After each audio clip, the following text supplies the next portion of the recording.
me just ask you about the economy. We have heard recently from Jamie Dimon in his annual letter at JP Morgan. He says a recession is much more likely now. Janet Yellen was just speaking, I think in the last 24 hours, although it's hard to track from here when things are happening, has just said in the last 24 hours, I think, that the U.S.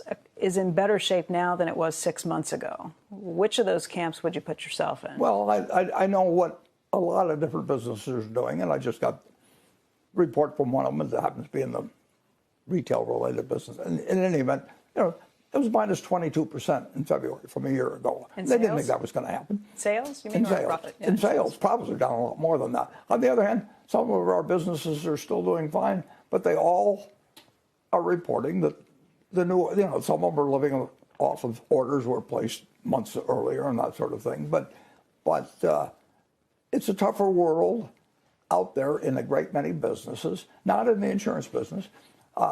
Insurance business should be better this year than last year. That doesn't mean it will be, because we can't predict everything that happens, but on a probability basis, it should be better than last year. And the railroad business is down in carloads carried, but it isn't dramatic. And of course, we've got a utility business, and that doesn't really vary much with things. But overall, I think people that run our businesses that do have any sensitivity to the economy are surprised at where they are now compared to where they thought they were going to be 6 months ago. That doesn't mean the world is coming to an end or anything, because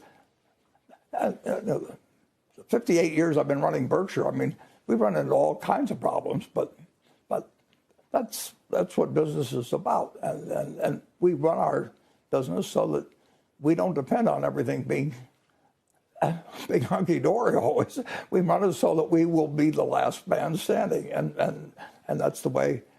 If millions of people are going to give me their money and tell me to take care of it, we're going to try and take care of it. And if we don't make as much money as we might have if we'd leveraged more or done other policies, so be it. But you think a recession is more likely now than maybe you would have said 6 months ago? Well, I think most of our managers would say that they are surprised at where they are now compared to how they thought they were going to feel 6 months ago at this point. And in a lot of businesses, but not in the insurance business, you know.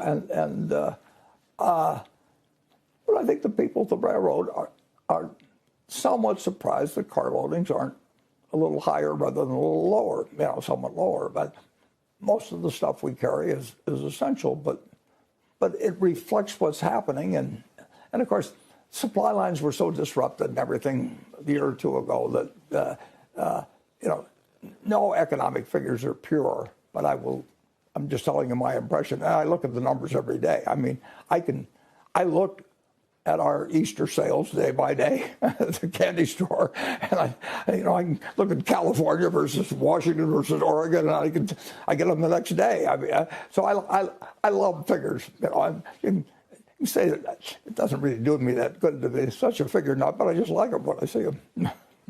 In terms of the potential for a credit crunch coming through what the banks are going through right now, there's been a lot of speculation about what that could mean to the economy. Is it going to mean a 0.5% hit to GDP? Is it going to mean a 1% hit to GDP? What would you guess? I would say that I've been in business running Berkshire for 58 years, and I've never found economic forecasts of any use to the company.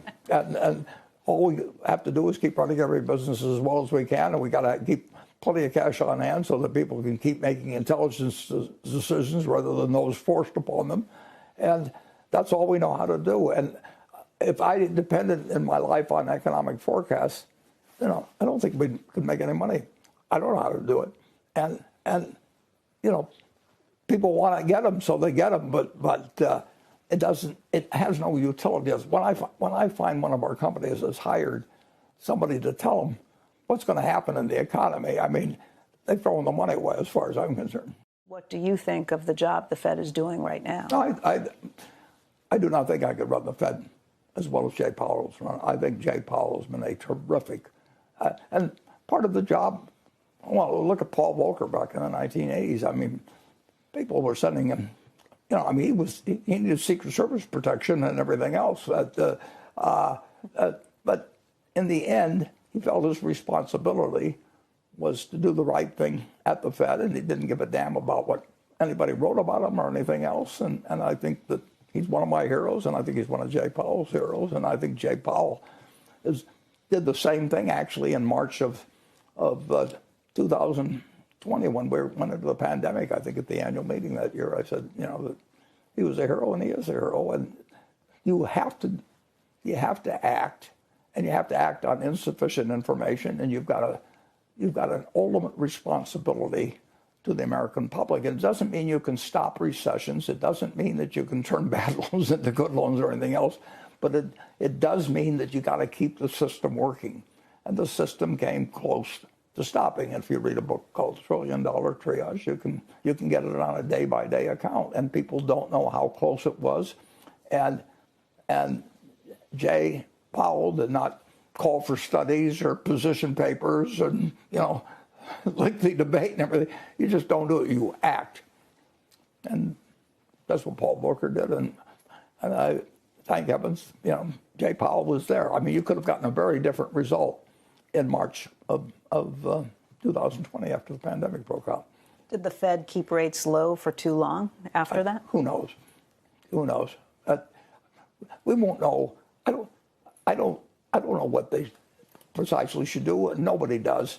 And they follow conventional wisdom and all of that. And sometimes it works out and sometimes it doesn't. But since 1942, we've made all kinds of mistakes in this country.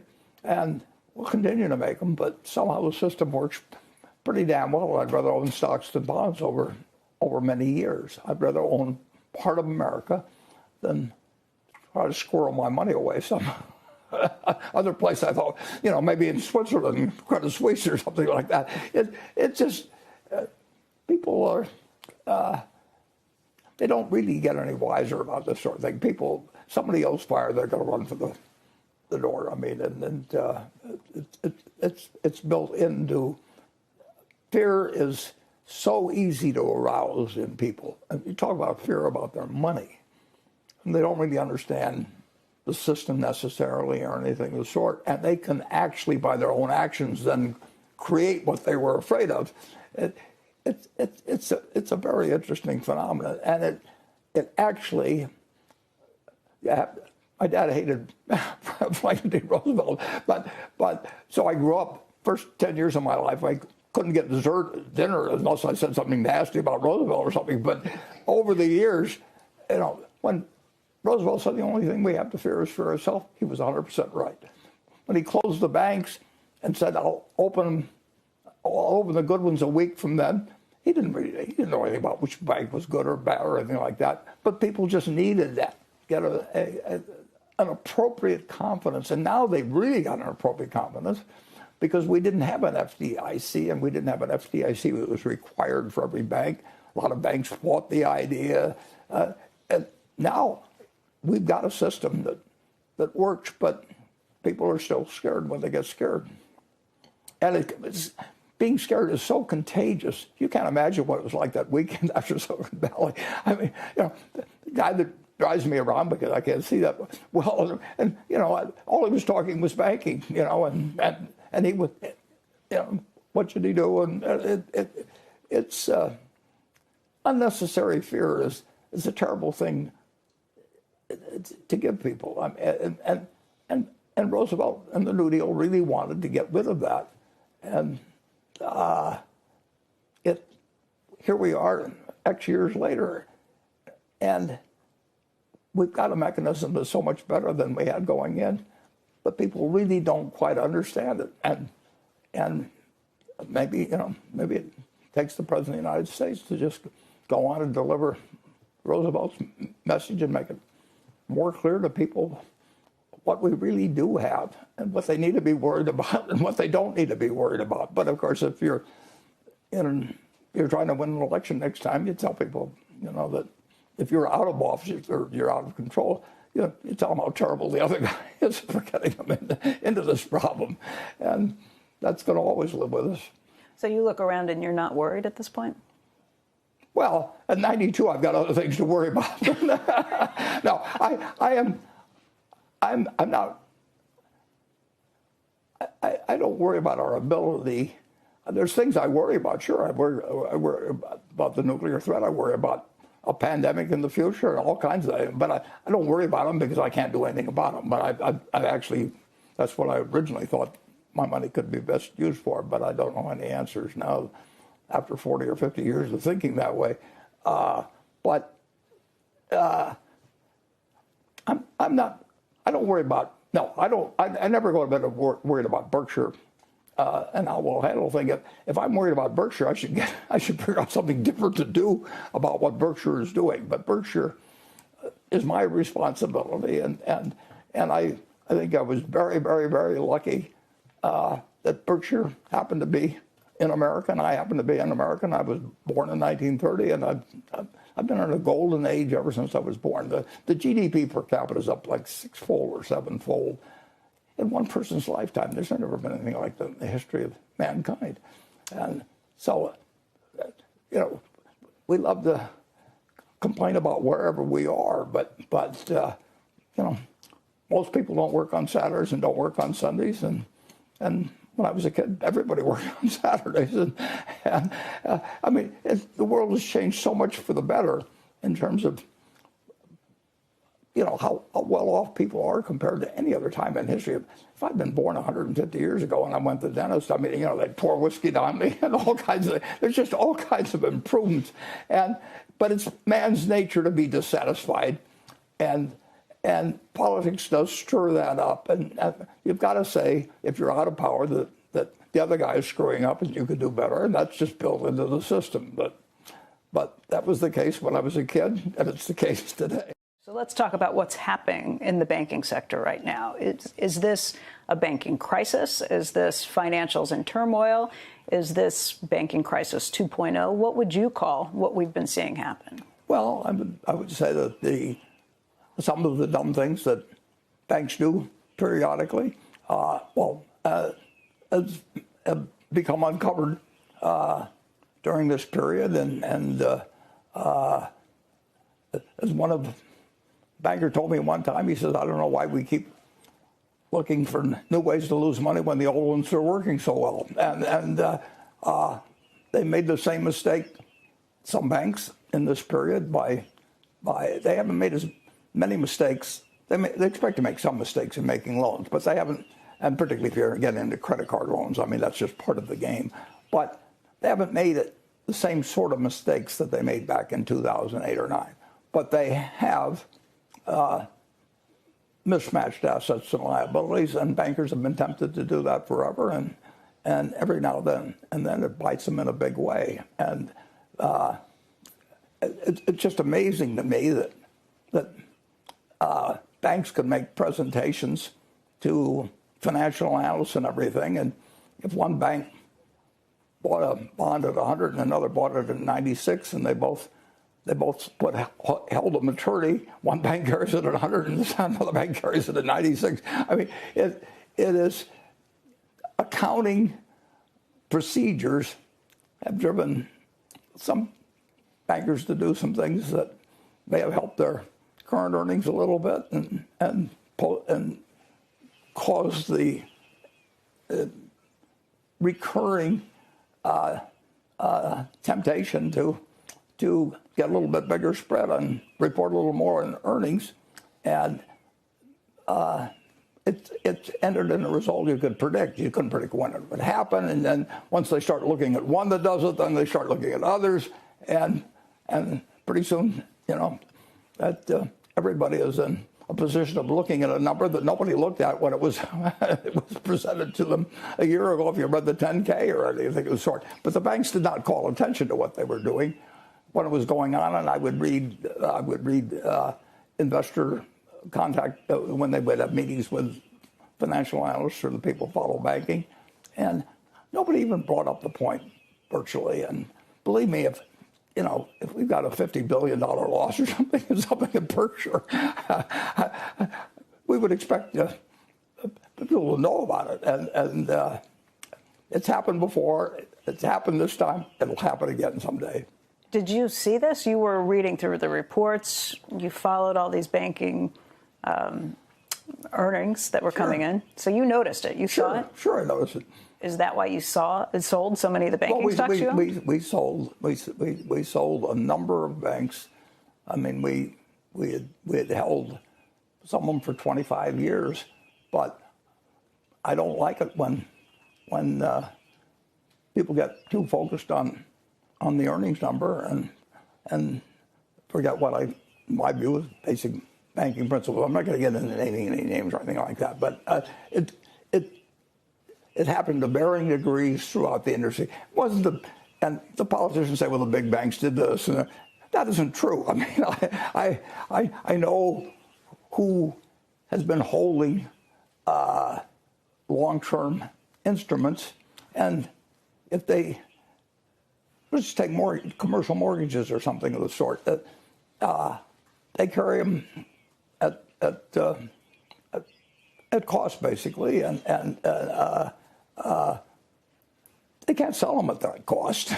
And it's important that banks retain the confidence of the public, and they can lose it, in seconds. And we saw a country that was not worried about banks, until about Wednesday or Thursday of the week when Silicon Valley fell apart. And then all of a sudden everybody was worried about it all over the country. And the interesting thing, of course, is that it will not cost the government a penny. I mean, people think that, that somehow the government's going to get hung up with this. The FDIC is in effect, a very peculiar mutual insurance operation that is run by the government but is financed by the banks. And FDIC had 120 billion or so at the start of the year, and that's all the money that banks have paid in, less what the FDIC has had to pay out on losses. If the FDIC has to pay out 250 billion this time or 300 billion, they just assess the banks more. And they don't do it in a very business-like manner because the public has the impression that the FDIC is the United States government and that so on. And of course, they do appoint the people, but the costs of the FDIC, including the cost of their employees and everything else, is borne by the banks. So banks have never cost the federal government a dime. But that the public doesn't really understand the whole FDIC thing, and the comments of public officials confuse it and the issue enormously. Somebody ought to write. I mean, the FDIC was set up to operate on, I think, January 1st, 1934. You'd think somebody would have gotten through to writing what's the essence of this FDIC, which was a fantastically good development of the New Deal. I mean, 2,000 banks failed in, I don't know whether it was 1920 or 21, but there's only, I don't know, something less than 5,000 banks in the United States. And I mean, it was a paralyzing thing to have a bank failure in this country. And my dad lost his job in 1931. He lost his savings.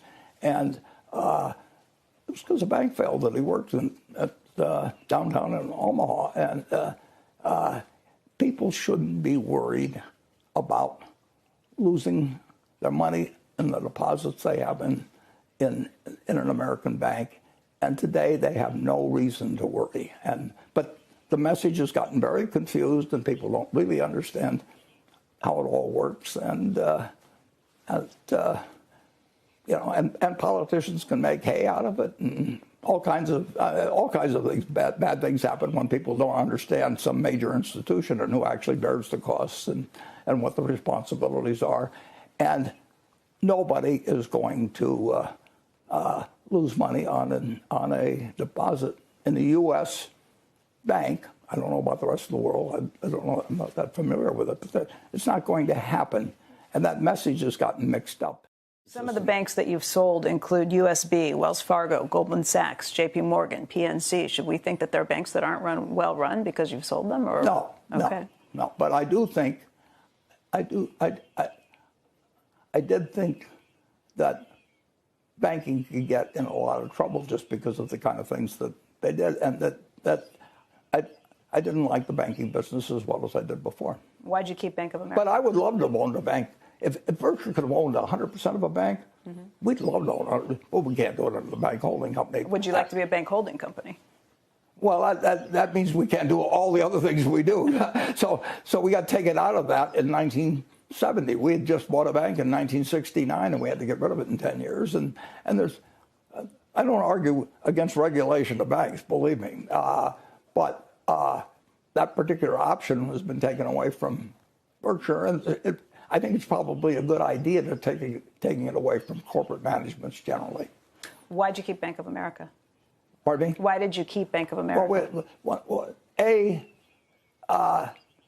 They invited, I invited myself in many years earlier, and they made a very decent deal for us, and I like Brian Moynihan enormously, and I just don't want to sell it. But I did sell banks that we'd owned for 25 or 30 years, and if they asked me why I did it, I told them. But and I like the people. I just think the system isn't set up quite right in terms of connecting punishment to culprits on something that's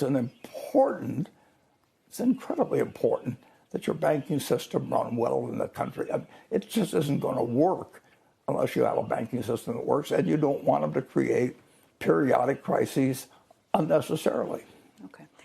We have had lots of investors in commercial real estate who have come in and said that this is going to be a crisis point, that the government is going to have to step in, that something should be done because there are so many commercial real estate loans that are coming due between now and 2025, and that they won't be able to get credit from the banks in the same way to renew or to, once those maturities come due, to refinance. Well, let's say they lose $100 billion in the banking system. Most of the banks can take that loss, their share of that loss, and a few of them, because they did other things, their shareholders will end up losing the money, but the depositors won't lose money. But if you lend money to somebody and it comes due and they can't pay, the old story about the banker, I never made a bad loan. Of course, some of them turned bad after I made them. And that's exactly what happens in, whether it's in commercial real estate. And if money rates are 2%, or we were lending money out at 4 basis points at Berkshire to the federal government, not much more than a year and a half ago, or something like that. And if those rates change, let the person who bet that they wouldn't change lose money. That's if you make mistakes in business, plenty of people make mistakes. You pay for them. If you've got a big profitable business on top of it, which a good many banks do, you take your losses and you keep going on. Banks can take a lot of loan losses, but they can't take something that wipes out their capital and expect the world to ignore that fact.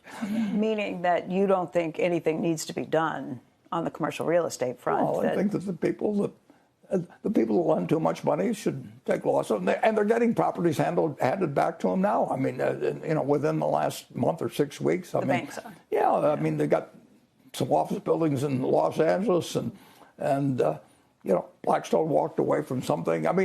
And if you get a non-recourse, everybody goes in the real estate business is told the first rule, the second rule, the third rule is never sign your name to anything. And so you have non-recourse mortgages, and they're going to walk away, and the bank's going to get stuck with losses, and maybe they'll hold the property a long time and it'll come back. And there's all kinds of ways that if you got capital strength, you may decide, well, I'll just hold it. But that money is sterile for quite a while, and that's part of banking. You expect to lose some money in banking. It's not a sure thing on every loan, and you build that into your calculations, and then you have capital that protects your depositors from it eating into their money. And if it does eat into their money, then the FDIC, which is in effect really a mutual insurance company of a very peculiar sort, essentially spreads the losses among the continuing banks by higher FDIC assessments in the future.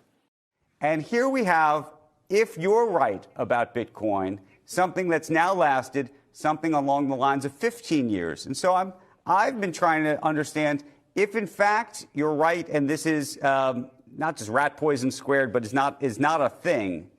when it would be unveiled as not a thing? That's predicting when speculation will end, or when the gambling instinct will go away, and when more people want to get out than are getting in. And I have no way of. If I thought I was good at that, I'd figure out a way to make a lot of money and different things. All I'm trying to do is buy good businesses. But the one thing I know is I didn't like chain letters when I was a kid. I thought, why in the world should I send along a chain letter to the next guy when I could start my own? I mean, I've seen people do stupid things all my life, and I empathize with that. I mean, people like to play the lottery. They're going to get 60 cents back on the dollar or whatever the number may be, and states essentially, the numbers racket was something that you avoided, and then the government decided it was a source of revenue, and it's very hard to tell people that if they're going to put a tax on essentially a sure loser for society, for the gamblers on the lottery on the whole, but they're appealing to the gambling instinct, and it spreads. I mean, people love the idea they're going to make more money tomorrow, and it really drives them crazy if their next door neighbor is making a lot of money not knowing what they're doing, and they're just sitting there, and their spouse is saying, why is that guy getting a second car, and why are we missing this whole thing? And the gambling instinct is so strong, and you had millions of people that were getting checks in the money and sitting home and finding out that they could have a roulette wheel in their house, and they had all the appeals of gambling and that are used to get people to go to Las Vegas, and you can do it in your home, and they had money, and we've had an explosion of gambling essentially, and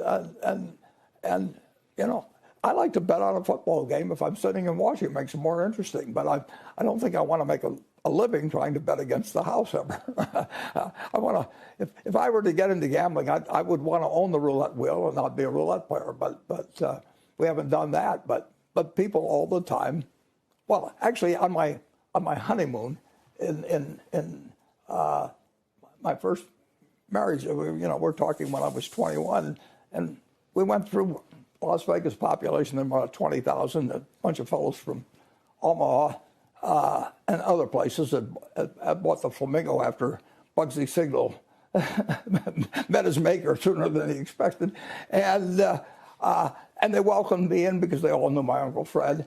And I looked at all these people who had flown thousands of miles to do something unintelligent as fast as they could. I mean, they couldn't, they thought the dice were hot or something like that. And I thought, I'm going to get rich in this country. I mean, if that's what people do, I can be smarter than that. I mean, I've watched it ever since, and it's fascinating to me. But the gambling urge is so strong throughout the world, and now you've created the perfect condition for it, where states are legalizing gambling, and what it does to football games. I mean, particularly if you're just point shaving, which the guy gets offered $1 million, and it's like the White Sox were back in 1920.